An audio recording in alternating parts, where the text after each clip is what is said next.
खूप जल्लोष आहे लोकांमध्ये, प्रचंड उत्साहाचं वातावरण आहे आणि लोक वाट बघतायत 20 तारखेची. आणि निश्चितच 20 तारखेला प्रचंड मोठ्या मताधिक्याने त्या ठिकाणी मशालीवरचं बटन दाबून लोक या बुलढाणा विधानसभा मतदारसंघामध्ये महाविकास आघाडीचे उमेदवार निवडून देणार आहेत. बुलढाणा विधानसभा मतदारसंघाची ही निवडणूक ही जनतेने हातामध्ये घेतलेली निवडणूक आहे आणि इथला लढा हा लोकशाही विरुद्ध हुकुमशाहीचा लढा आहे आणि या लढ्यामध्ये लोकशाहीचाच विजय होणार आहे हे निश्चित आहे. त्यामुळे लोकांचा उत्साह हा रॅलीमध्ये प्रचंड होता. खूप मोठी विराट रॅली या ठिकाणी झाली आणि आदरणीय अखिल भारतीय काँग्रेस कमिटीचे सरचिटणीस आदरणीय मुकुलजी वासनिक साहेब यांच्या नेतृत्वामध्ये आणि महाविकास आघाडीच्या सगळ्या जिल्ह्यातील प्रमुख पदाधिकाऱ्यांच्या उपस्थितीमध्ये आदरणीय MM शेख साहेब या रॅलीमध्ये होते. या सगळ्याच नेत्यांच्या उपस्थितीमध्ये ही विराट रॅली या ठिकाणी संपन्न झाली. लोकांचा जो काही उत्साह आहे तो प्रचंड आहे आणि लोकांनी ही निवडणूक हातामध्ये घेतली आहे. त्याच्यामुळे निश्चितच बुलढाणा विधानसभा मतदारसंघामध्ये महाविकास आघाडीचा झेंडा फडकणार. मी मतदारांना आपल्या माध्यमातून आवाहन करू इच्छिते की 20 तारखेला मतदान आहे. आपल्या सगळ्यांना विनंती आहे की प्रचंड मोठ्या संख्येने उत्साहाने तुम्ही ज्या पद्धतीने आता मागच्या काही दिवसांमध्ये आमच्या सगळ्या प्रचार सभांना आणि प्रचार यात्रेला प्रतिसाद देत आहे, त्याच प्रचंड उत्साहात आणि जोशामध्ये आपल्याला लोकशाहीचा हा उत्सव साजरा करायचा आहे. 20 तारखेला आपण सगळ्यांनी प्रचंड मोठ्या संख्येने त्या ठिकाणी मतदानासाठी बाहेर पडावं आणि जास्तीत जास्त संख्येने मतदान व्हावं, मतदानाची टक्केवारी वाढावी ही विनंती सगळ्या मतदारांना आहे.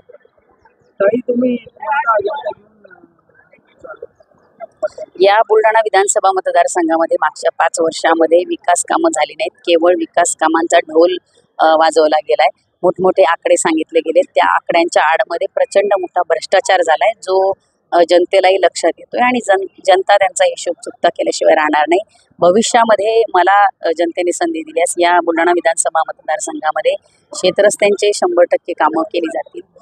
शिक्षण आणि आरोग्याच्या संदर्भामध्ये प्रामुख्याने प्राधान्य माझं राहील आणि त्याचबरोबर या बुलढाणा विधानसभा मतदारसंघामध्ये तरुणांना रोजगार मिळावा यासाठी नवीन उद्योग व्यवसाय उभारण्याकडे माझा प्रामुख्याने त्या ठिकाणी कल राहील. तसेच जो मुद्दा अनेक वर्षांपासूनचा प्रलंबित आहे तो म्हणजे मोताळा MIDC आणि बुलढाणा MIDCचं विस्तारीकरण, या दोन्ही बाबींमध्ये त्याची पूर्तता करण्यासाठी मी कटिबद्ध आहे.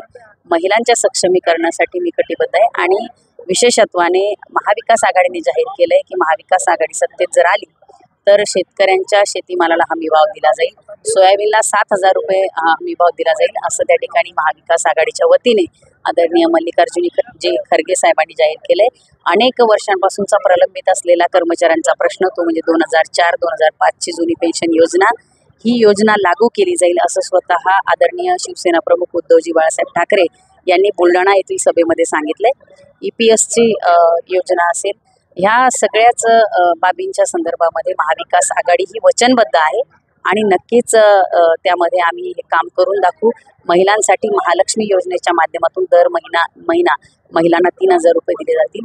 या आणि यासारख्या अनेक विविध योजना आणि विविध त्या ठिकाणी जाहीरनाम्यामधील मुद्दे आहेत, जे मुद्दे सर्वसामान्य माणसांच्या हिताचे आहेत. त्यामुळे सर्वसामान्य नागरिक आणि मतदार हा महाविकास आघाडीच्या सोबत राहील.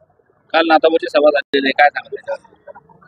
आदरणीय सर्वांचे नेते आणि या राज्याचे माजी विरोधी पक्ष नेते, माजी मंत्री नाथाभाऊ खडसे यांनी या ठिकाणी विद्यमान जे महायुतीचे उमेदवार आहेत त्यांच्यावर काही जे आरोप केले ते आरोप अगदी खरे आहेत आणि ते काही आरोप नाही आहेत. ती या बुलढाणा विधानसभा मतदारसंघाची वस्तुस्थिती आहे. या बुलढाणा विधानसभा मतदारसंघामध्ये जे काही घडलंय ते खरी परिस्थिती, सत्य परिस्थिती आदरणीय नाथाभाऊंनी या ठिकाणी मांडली आहे आणि आम्ही लोकांच्या समोर खरं घेऊन चाललोय, सत्य घेऊन चाललोय. सत्याचा नेहमी विजय होत असतो ते आम्हाला माहिती आहे. आदरणीय नाथाभाऊंनी जे काही काल मांडणी केली ती या जनतेसमोर सत्य परिस्थिती त्यांनी मांडली. लोकांना महायुतीच्या उमेदवाराने लोकांना फसवण्याचं काम केले. लोकांसमोर असं सांगितलं गेलं की आम्ही महामानवांचे पुतळे बसवलेत. मी स्वतः माझी घर विकून, शेती विकून पुतळे बसवलेत, अशा पद्धतीची अनेक ठिकाणी वक्तव्य ही महायुतीच्या उमेदवाराने केली आहे. मुळात वस्तुस्थिती अशी आहे की बुलढाणा शहरातील असतील किंवा मोताळा येथील सरदार वल्लभभाई पटेल यांच्या पुतळ्याच्या संदर्भामध्ये असेल, हे सर्व पुतळे हे लोकवर्गणीमधून उभे राहिलेले पुतळे आहेत. या ठिकाणी केवळ सौंदर्यीकरण करण्याच्या संदर्भामध्ये त्यांनी आश्वासन दिलंय किंवा अनेक ठिकाणी सौंदर्यीकरण जे काही करण्यात आले त्यामध्येही मोठ्या प्रमाणात भ्रष्टाचार झालाय, त्यामध्येही दर्जा नाहीये आणि म्हणून वारंवार महाविकास आघाडीने स्ट्रक्चरल ऑडिटची मागणी केलेली होती.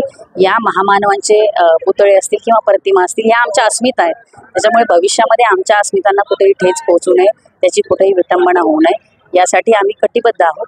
परंतु दुर्दैवाने महायुतीचे उमेदवार जे तोंडामध्ये छत्रपती शिवराय आणि या सगळ्या महामानवांचं त्यांच्या तोंडात नाव असतं, परंतु विचार त्यांच्यामध्ये नाहीये आणि म्हणून त्यांच्याकडनं दुसऱ्या कुठल्या कामाची आम्ही अपेक्षाही करत नाही.